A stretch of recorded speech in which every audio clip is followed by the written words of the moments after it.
Good evening, everyone. Thank you so much for joining us today. I'm going to dive into our discussion with Zaidi ji, who has told me that I need to drop all formalities. So I will, from here on, I will call him Hussein. Thank you, Yes, with Rupangi your ji. permission. Okay, so Hussein, as you know, is India's most prolific crime writer, Unfortunately, yes. or fortunately for us. No, I said okay. Right? Okay. So Zaidi ji, oops, you can pull me up every time I do that. I'll get back at you. Yeah, Yeah. you should. So Hussein, what were some of the highlights from your journey as an investigative journalist? Were there moments that gave you that proverbial thrill of the chase? Well, I think journalism is one of the best jobs in the country.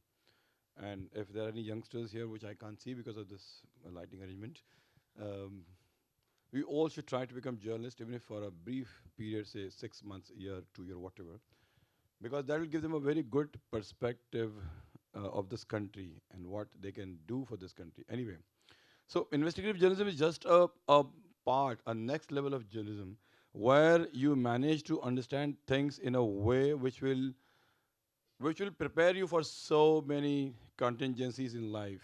And I guess that the kind and the way a journalist gets the wisdom, only an ad man after that could get That's a it. good one.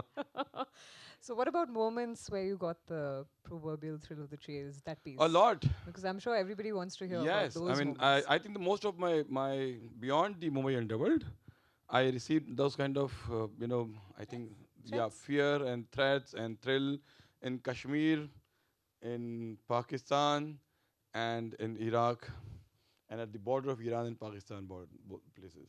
Ooh, okay. So, what made you get into writing books at a time when not a lot of investigative journalists were getting into that space? See, I think most of it has happened by sheer accident. I mean, I was not prepared for it. I never planned this is what my life would be. I became a journalist by accident. I've narrated this story so many times, so I don't think I should repeat again. My wife forced me into it. She didn't like a jobless husband, so that was that was one thing. And then second thing is that when I became a journalist, I was writing for only a couple of years. Then Mr. Vikram Chandra, the great Vikram Chandra, he was writing his book Pavitra Leela, nahi, Sacred Games, which got translated as Pavitra Leela. So I was helping him in Mumbai, and then after a couple of years, he said, Hussein, why aren't you writing a book? I said, why me? Can I? I mean, for me, it's like, making a sarso ka saag and all those things. So I said, no, I can't. I can't write a book. He said, of course, you have so much access to people and you know so much information. And then one fine day, he introduced me to a publisher at Penguin, and I met him at this Trident, which was Oberoi then. So, and I was so nervous that when I washed my face, I splashed water all over my clothes, and I thought, what will I tell this publisher? He saw me and said, wow, you would be an author. I said, Acha. I just thought, why do you have to drench yourself in this water to become an author? I mean, an actor I can That's an understand. interesting tip. Anybody wants to become an author, this is what you need to do. Sorry. I mean, I'm not asking you guys to repeat it, but anyway, because some other publisher might have a different perspective. So you never know. He said, you can never become an author. Then he said, oh, Hussein, give me the wrong tip. So, well, he wanted me to do profiles of underworld gangsters, Haji Mastan, Kareem Lala, etc. And I said, I'm too young for that. Matlab, in the sense, not in terms of merit, in terms of I don't want to get killed so soon. So, but then finally we settled down on writing about 1993 bomb blast, and Black Friday happened. So I'm going to ask the audience actually, just take a pause. Which is your favorite book by Hussein? Just, oh, lovely. Okay, that was literally unanimous. Okay. Yeah. So, how do you pick the story you want to tell? I think stories pick me. I don't pick a story to tell. I see what helps. I try to do a story, but then, for example, this underworld gangster story, he kept on encouraging me that you can do it, you can do Haji Mustan. And he gave me example of Joe Gold's Secret, and he told me so many reference stories, but I was just not kind of ready for it. But when he said, why don't you do about Mumbai serial 1993 blast? the the arrogance in the reporter came out at that time. You know, journalists are very arrogant people. I'm telling you. I mean, I've I been don't there. believe it. talking to you, Hussain, nobody will believe this. I'm not a journalist anymore. Okay, maybe. So at one point you were. Well, no, I'm just trying to. Arrogant, I meant, not a I know journalist. they wear a mask because they don't want people to penetrate and see that how incompetent a buffoon they are. So, so what they do is that they try to look arrogant. Oh, I know everything. So because one single man, if you think he will write an article and he can bring down a government, how stupid can he be? So, well, journalists think like that. So, sorry, I mean, most of my reporters will be getting, friends will be getting upset here. I don't think so. So the arrogant guy inside me thought that writing about 1993 blast would be a cakewalk because say in 1997 it was 4 years, a charge sheet of 10,000 pages would have been filed. I mean, a lot of story, media, interviews, evidence, etc. have been done. So I just thought in 6 weeks I can finish the book. I took 4 years to finish Super. it. So I'm going to ask the audience now, which book is he talking about? It's a cult classic film, Black Friday. Oh, they're Perfect. awake. They're all awake. Yeah, Yeah. that's why I'm asking questions, guys. Thank you for They are. picking up on that. Okay. So that actually ties in really well with my next question, which is that you've also written scripts for film and TV based on your books. Yeah. How has script writing influenced your writing style? I find that script writing is not as interesting as writing a book is. That's interesting in itself. I mean, see, commercially it's lucrative. It pays you a lot of money. But the whole problem is that when you write a script, there is a studio, there's a production house, and there's a platform. So now, for example, if you see that one child is owned by three parents, what would come out of it? So I realized that all that exercise, I mean, I don't want to name those, I mean, which I have done and which you will see on the Netflix or Amazon Prime. But the thing is that when multiple people get involved into some writing and then redevelopment and reworking, re-editing, it kinds of become a very bad story output. A So I bit of a realized hassle. book is good. The publishers trust you. They feel that what you're doing is a very good job, and then because of that trust, you can do a good job. At least it happens with me. Right. That I've been very happy writing books. So many of your books have been non-fiction, and now I'm going to dive into his latest release, which I have right here with me. I'll hold it up. It's called The Black Orphan, and it's fiction inspired by true events, right? Right. The story starts with the killing of Osama bin Laden. Which parts of the story are true and which are fiction? You want me to spoil the climax? Yes. No, don't spoil that, but give us something more. So what I did was that this what she's referring to as fiction. I call it faction. I, you know why faction? Because I kind of write facts in a fictional format. See, sometimes there is no way that you can produce documents or have citations where you can back up your information, which you have kind of through your own legwork and through your sources have found that they are true, factually true. For example, the involvement of an Indian agent in getting the location of Osama bin Laden is a fact, which ungrateful Americans will never accept. So my whole point is that we are agents, whether RAW or Army, military intelligence, are the best heroes in the world. I mean, Amazing. I I I support. I mean, when I say this, my eyes are getting moist with the way I know them, what I've seen them. I've gone to Pakistan border areas. I've gone to those places in Ladakh, and the way I've seen and the way they defend our country. I mean, we all have seen that video where they are defending the China border with a stick, not even a gun. So these are really brave people. So this guy, had this man not been involved, perhaps the American Marines would have never reached Abbottabad and got Osama bin Laden. That is one part of the story. I will not tell you the connection because there will be some problem here. The other part here is that nobody notices one small thing, that how our nuclear scientists are getting killed one after another. It's either suicide or some random accident or I don't know what. So I must tell you, in 4 years, there have been 11 deaths of nuclear scientists in this city alone. You can Google. I mean, you can see all those very talented, very competent nuclear scientists have been silenced because they were involved in some or the other big operations for the country.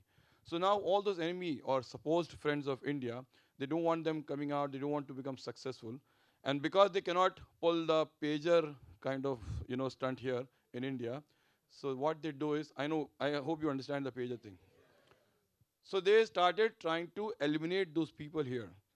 My whole story is about this, that how this mysterious deaths of nuclear scientists should be investigated. So while the local authorities still consider them to be dead or by suicide or something else, there's my hero, my cop here, Ajay, who finds a totally different perspective, a different route, and how this happened. And the first time in my life, I've tried to attempt a love story. I mean, I'm against the love romance. It does not exist in real life, but I just thought for the sake of entertainment, if it's going to be all male story, people will not like it and girls will not read it. So I have to have. I actually have questions around both the points that you raised, and that'll come later. Yeah, But sure. before that, I'd like to ask you, you have a very visual way of narrating your Yeah, stories, yeah, right? yeah. How do you visualize the scenes? So Guruji, I mean my Vikram Chandra ji, or what do you call him? Right. When he was encouraging me that I should write this book, which became Black Friday later, and I was like totally nervous after getting the contract in hand.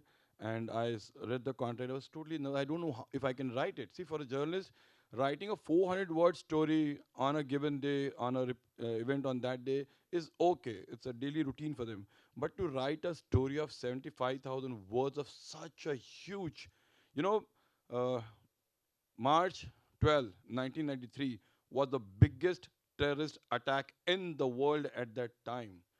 And this task was supposed to be reported and covered and written book by one very humble, very stupid, half intelligent guy. So I was finding how I will be able to do He's this too thing. modest. Thank you. So I called Vikram. Now Vikram, he's in LA. He's in California. And I asked him, I said, Vikram, I can't do this. This is too difficult a task for me. He said, do one thing. Don't write the story. Don't tell the story. I said, then? He said, just show the story. I know I love this part. You know why? Because for showing a story, you don't have to bring about your intelligence. You don't have to bring your brilliance. You don't have to play with the words, superb, fantastic words, which, I mean, I don't have that many words in my diction. So I just thought, okay, what to do? So then, there were, say, 20 people. There was building. There was this red color building. There's a gray color car. There was one very sleepy cop.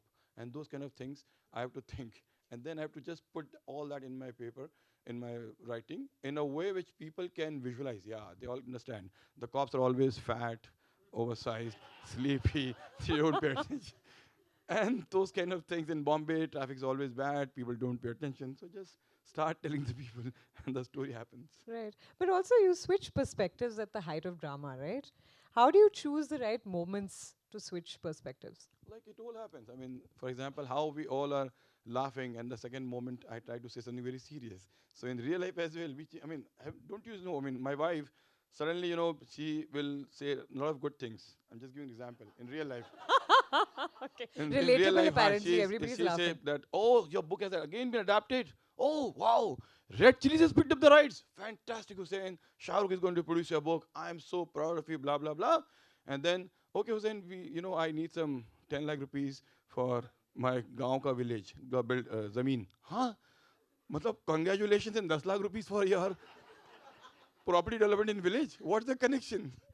The None. perspective has changed. The perspective has changed. I am on the top of the world, and suddenly I see my bank account going down by 10 lakh rupees. Okay. So as a reader, we were talking about the female side of things, or rather the, how the story would connect to your female reader. And I was initially a bit disappointed actually that Asia's character goes from being a very powerful lawyer into becoming somewhat of a wallflower for a few chapters in between. But I could really never have guessed what was in store for me.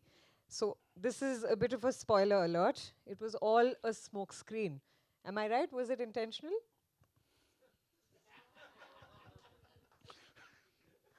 You are going to kill the sales of my book. Oh, Asia is a very beautiful girl in my story. And I mean, I have not seen such a beautiful There girl might in be my a real very life. beautiful Yeah. Asiya right here. Yeah. Huh? Okay. she is not just beautiful, she's also brilliant. And I mean, you see those instances here. And not just that, she's also very heroic. I mean, if four goons are like accosting her on the street, she can throw them off in a like batting of an Love it. eyelid. Yeah. So she's a fantastic character. Now, my whole thing is the stories, about revolving around her and how she's a lawyer and human rights lawyer, and she's been winning in court, defeating NIA and police and everyone. So my whole thing is that after a point, I think they also owe some responsibility to men, so young people, readers, male section of my readers. So I need to shift it to something to heroes. So then I should also say कि आदमी कुछ काम के होते हैं, सिर्फ औरतें ही सब कुछ नहीं होती हैं. Then I have to shift the scene to heroes. So that's why I changed it. So she was not wallflower. She was just kind of letting someone else get the footage for some time. Bas. And I can't give anything else away, but you Yes. have to read the book. Please pick it up. Both men and women would love this book. It's just fabulous. I mean, I was Thank literally, you. yeah, I was at the edge of my seat with every plot twist and turn. So do grab a copy of the book and ask him to sign it post the session. Thank you. Thank you. So, like the sleight of hand tricks that magicians perform, you keep Yeah. the reader distracted just long enough before you hook them with a new twist. How Right. do you plot these twists without affecting the unity of the story? This is a Such very such typically intelligent writerly type question. of question. Such Sorry, intelligent everybody, but I questions. had to ask. Such intelligent questions, and I don't know how to even answer them. But Put on your journo hat. I'll try to. And maybe I'll try that- to do this anyway. Uh, Okay, next question. no, no. See what happened that the book that you see in your hand is not, uh, uh, a result of a very quick thinking or just an impulsive thinking. I write my book, every book, at least 7 to 8 times. I wrote Don't Lead the Way in 22 drafts. Amazing. So believe me that the book that Don't Lead the Way took 7 years to finish. So I mean, it's not easy. And as I said, I'm not an accomplished writer, and I never felt like that. But whenever I'm doing it, I'm really slogging over my chapters, my story plots. I have a huge whiteboard in my house, and I keep writing all the plot points. And then suddenly, when I've done writing, and I thought this is my climax, I feel so bad about it that perhaps it's not good. I'm not very happy with it. And then once when I'm very happy with something, then I call my wife. To get a And reality yeah, check. Yeah. Ask my wife, Belly, is it okay? I mean, do you approve? If she approves it, then it's wrong. Oops. And if she disapproves it, then it's right. I have to work on it more. Is your wife in the audience? No, no. By chance, I want Those to guys meet who have her. read my acknowledgements know that I've always said that my wife is my biggest detractor on this planet. So, I mean, I can not do anything right. So I can't even drive a car properly. I can't even eat my food with proper manners. So छोड़ दो. So, and because she is a non-Muslim, तुम मुसलमान गंदे होते हो. So like in 25, like everything that happens is this. So that's okay. I'm used to it. Okay. So interesting. I'm going to talk about love stories now on that note. So you see Asya and DIG Ajay go from loving each other to hating each other. Guys, please laugh at this. I mean, literally a moment ago we were talking about this, but this, of course, is far more serious kind of hatred for each other. It has a very raw and visceral impact. Very crucial to They're all going to pick up the book. Yes? See? But now they never expected that these No. two people who were so, at least Ajay was so intensely in love with this girl, Yeah. will turn enemy to her and she will become so antagonistic to him. Oh. So, how and why did you decide to narrate The Black Orphan as a story of love, revenge, terror, and betrayal? Big words, lots of feelings. He's taking his time. So the whole thing is that I said I try to attempt a facts, written in a fictional format. Now, as I said, that nuclear scientist killing is a fact, and some connection with Osama's death is a fact. And then the biggest fact is that men and women who love each other so madly till death do us part, or like what they say, janam janam saat janam and all that stuff. I don't know, maybe your wife can tell you. Sorry, I had to crack that one. So all that they do, and in the within first 11 months after the marriage, 11 months, 11 हाँ months. वो तो Yeah. tenancy का जो होता है Hmm. खत्म 11 months of that tenant's time, then they kind of now started, trying to do something, kill each other, or I don't know what. So I really think that's a fact of life. So I just thought, okay, why not to have this in the real life? That how two very, loving people, very affectionate people will turn against each other, and they would not know that this was all by design. I just wanted to make it look like accident, and then I thought I'll tell the story from that point. But I'll keep it a secret, a mystery. I'll not reveal it Keep it a until suspense. you are halfway there. Yeah, yeah, Halfway, but yeah, not all the way through. yeah. So please pick up the book. Correct. What do you enjoy the most about writing fiction? You have freedom. You don't have to stick to the facts. You don't have to say that this happened exactly at 11:45 a.m. on June 24. You don't have to do all that. I mean, in fiction, you can take your own license, your own liberty, your own freedom and flexibility to tell in a way, whichever way you want to. So that's the only thing that I love. Okay, The Black often also ends on a cliffhanger.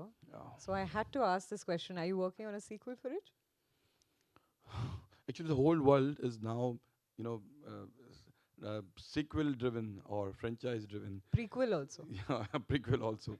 So the whole idea that when I was writing the book and when I finished it, I had never thought I will do a sequel. I just thought there has to be certain portions where I'll clarify the story for the readers, because there are some portions which they may not understand, or they might just miss it if they're reading it, because sometimes you fall asleep while reading the book. So if you have missed those portions, so maybe then for you it will be an extra explanation.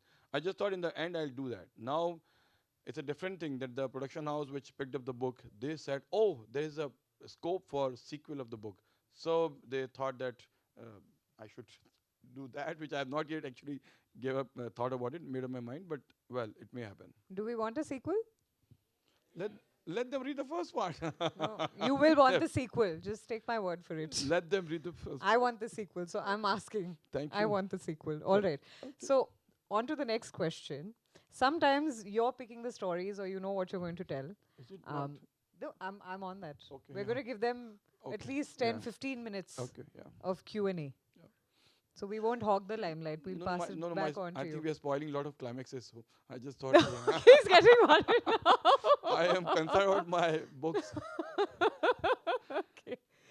So sometimes there are people who seek you out to tell their story, and that was the case with Lucky Bisht, who's the protagonist of your book, Raw Hitman. Tell us more about that experience. He didn't seek me out. Honestly speaking, I discovered him. Yeah, yeah, yeah, yeah. There's a sequel for this one coming out next month, actually. Raw. Yeah. Wow. So my whole thing is that when I was in a meeting with the production house, they were trying to pitch some stories about the crash of Kashmiri Princess or Ganga hijack or those kind of things which were there in the archives or intelligence agencies. So when they were doing it, so I said, how come you know all these details about RAW operation, and how come do you have access to so many files? And we were like discussing for 3 days, 4 days, 5 days, and they were not sharing the details with me. Finally, I said, see, I will not go ahead until you give me the source of the stories. It looks like quite a classified information. So then they said, ये RW agent ने दिया है. I said, which RW agent? He said, you bet how है. I looked at that guy, Lucky Singh Bisht. He was sitting there in the corner, with a cap, polo cap, and very small, thin, frail guy. I thought, this is RW agent? Because we have seen so many movies, no, where we have seen a very well-built, heroes of Bollywood who have muscles and whatnot, and this guy is, nondescript. So I just thought, okay, this is RW agent. She said yes.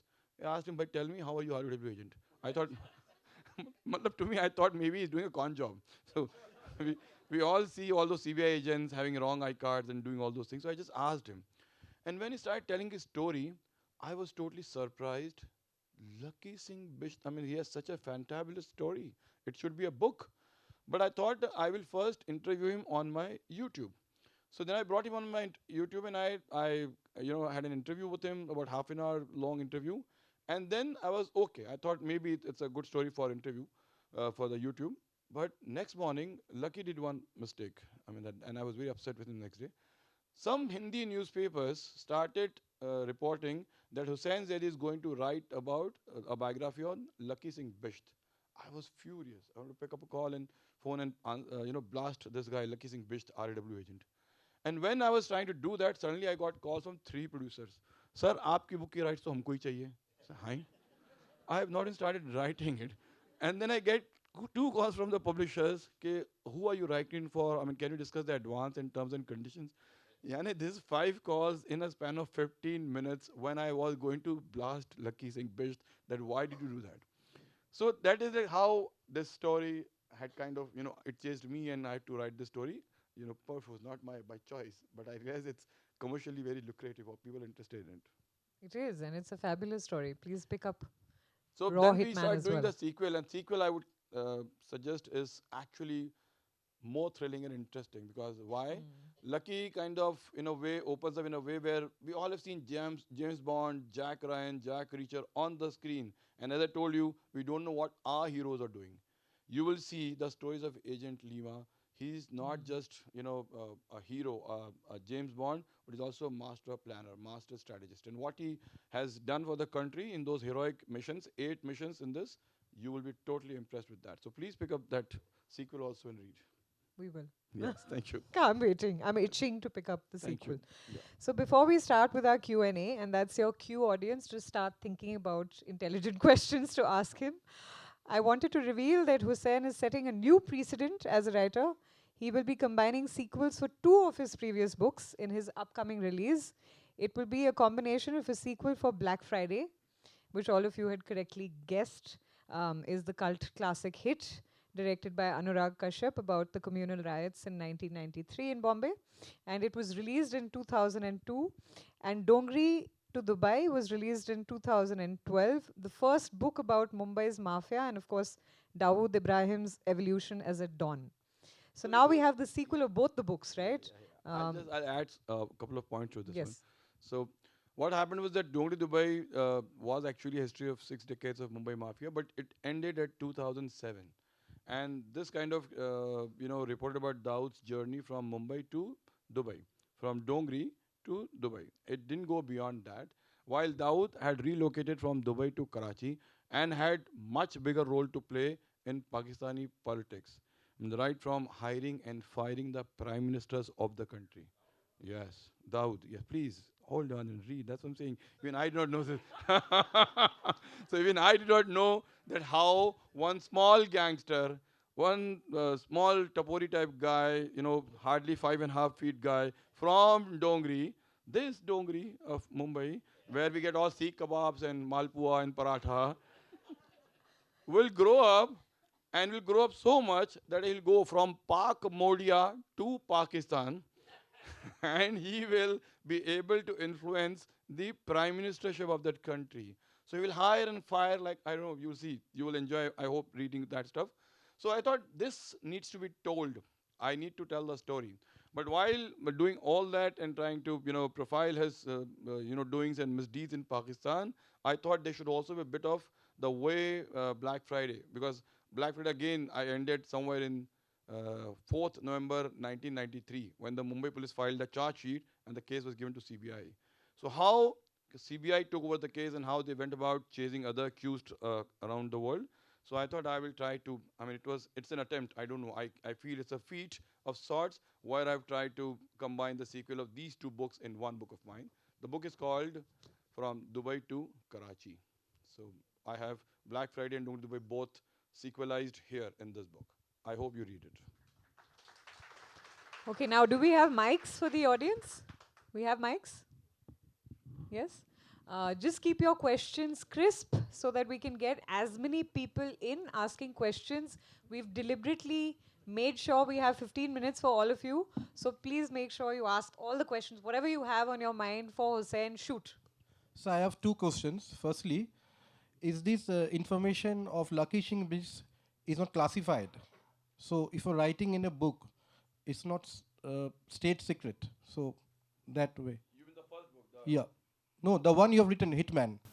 See, in this book, I have only written about his jail, the way he was arrested, the way he was put in the jail, and the way an RAW commando who once upon a time was a PM security, was shunted around in 11 jails in a period of 3 years, and how the court case unraveled and how he was acquitted. So nothing of this is like classified. All this is open, public domain, and people know about his death trial, about going around in jail. Now, what has happened is that he has opened up to me about what happened inside the jail, how the underworld dons wanted to eliminate him. So you will not see any interaction, secret interaction between his bosses, between the RAW secretary, as they call it. The RAW chief is called secretary, and the other bosses that he had in RAW. There are no secret interactions here at all. In fact, there is one small thing which I'll just add for you. There's a lot of RAW and IB, tug of war in so many places. That's the macro story in every intelligence operation, but I have very deliberately avoided that competition part here. I've tried to be very focused and relevant to the story, nothing beyond that. So my last question is, what I heard from this your new book, that Black Orphan, right? That you are mixing fiction with reality. Like it's a fact that 11 scientists have died. Then you are putting in fictional characters, Ajay and that lady. So is Asiya. it a style, literary style, or you have devolved? I have, as I said, I call it faction, and I have Faction. yeah, faction. Facts written in fictional format. I have before this, my first fictional book was Mumbai Avengers. I don't know if you have read that. Mumbai Avengers was my dream, my fantasy. When this thing happened, 26/11 in November, and when we realized that despite so many people were killed, we are only like approaching Pakistan with evidence. We are requesting America to help. I just felt it was very bad. I mean, a small country like Israel can take its revenge, but we, like a great nation, have to keep seeking permission from America and keep requesting Pakistan. So I just thought maybe we should have with a secret group of people who can go out and take revenge for their country. So it was a dream which I kind of shared with Kabir Khan and Sajid Nidiyadwala, and they both kind of got together to make a movie Phantom. So And he co-wrote the script for yeah, that. yeah. So my whole thing is that those are details. So those guys, those agents, what happened in Pakistan, the way agencies operate, all these are facts. But the only thing is that such an operation never happened. Though it's been now happening in Karachi, RW guys have been now eliminating their enemies in a very systematic manner.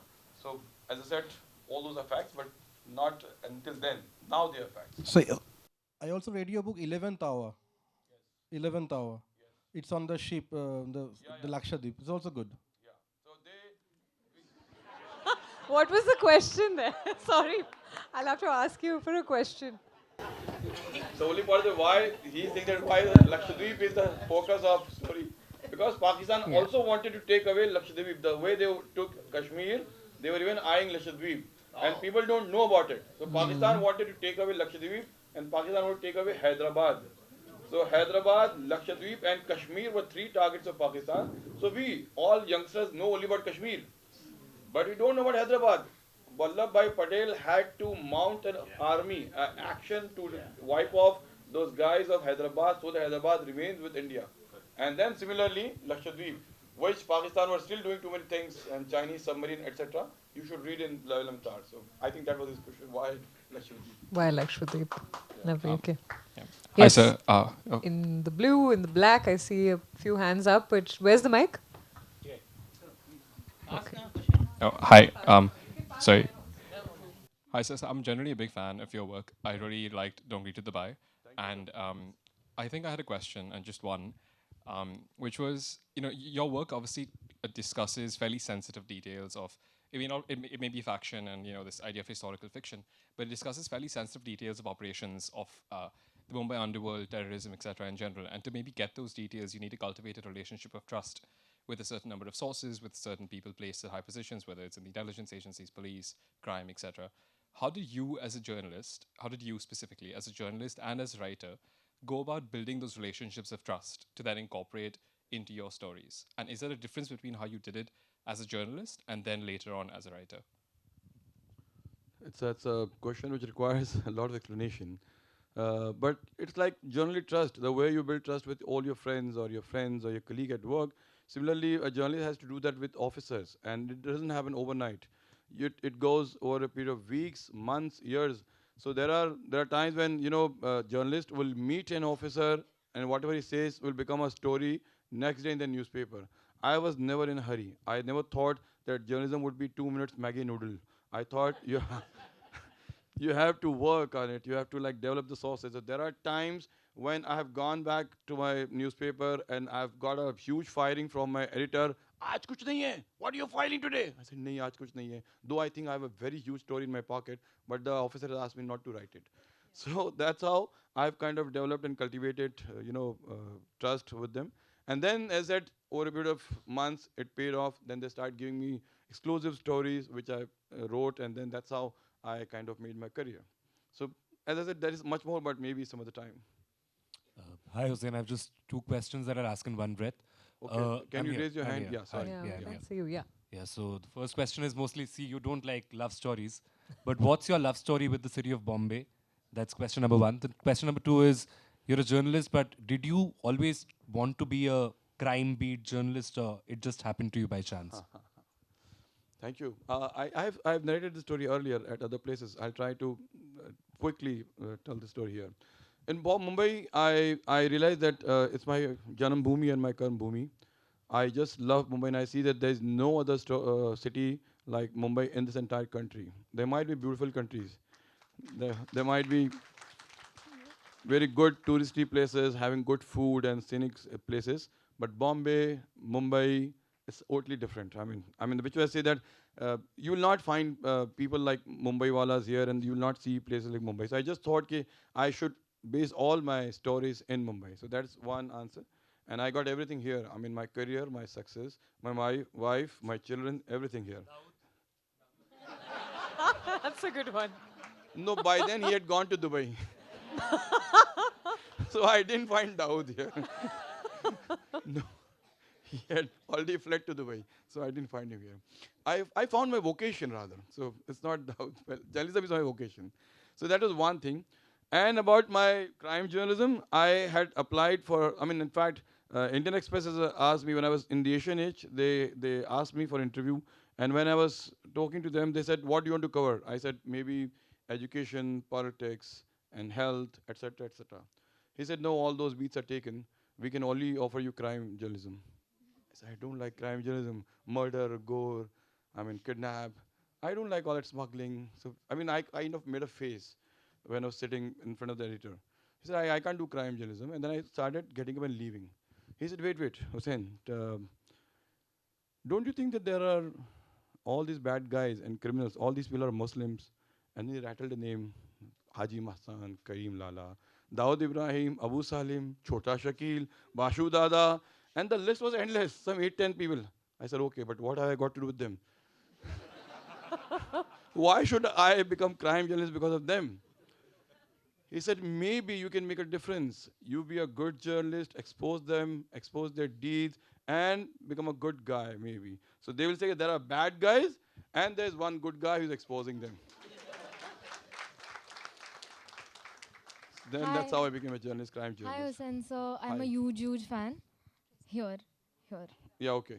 I'm a huge fan. Thank I you. love all Yes. of your Thank books. you. So my question to you is, and this is also a criticism that I've heard about you, that it's definitely not from me, but so people sometimes say that you glorify some people in the books, and I completely don't agree with that. So my question is connected to that. Ki Thank you for how- asking this question.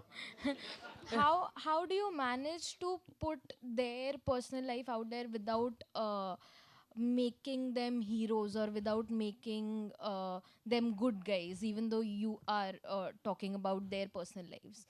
Okay. One small thing. Very good question. When you write a book, or when you want to indicate your intense feeling where you hate them, or you kind of have a very deep seated rancor against them, how do you express in your writings? You can't use all those MCBC galis here and show how I hate the man. I can't do that. I don't think any writer can do that. And because I belong to Lucknow, and my parents, they speak chaste Urdu at home. You will not believe it, that even when they used to fight, they were using very good Urdu at home. आपको ऐसी नामाकुलियत नहीं करनी चाहिए थी. And so there are those kind of things which I've grown up, hearing all those things. So I can't think that I have to bring that language here when I'm writing a book. One. Secondly, when you write about a bad guy, you just have to show, or you have to write about the bad deeds that he has done. So I think if you read Dongri Dubai, I've clearly said that how Dawood was a manipulator, how the man was such a Machiavelli, and how he was so cunning and shrewd that he betrayed even his closest friends. Now, when you write all those, so I'm asking you to read Dawood's mentor, where he betrayed his own mentor, the man who taught him everything.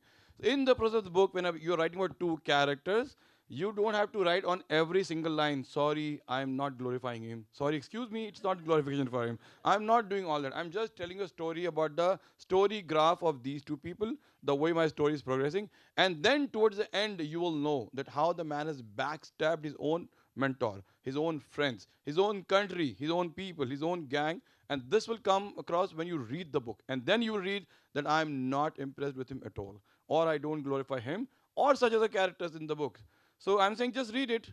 For one example, small example, ma'am, sorry, I know. No, please go ahead.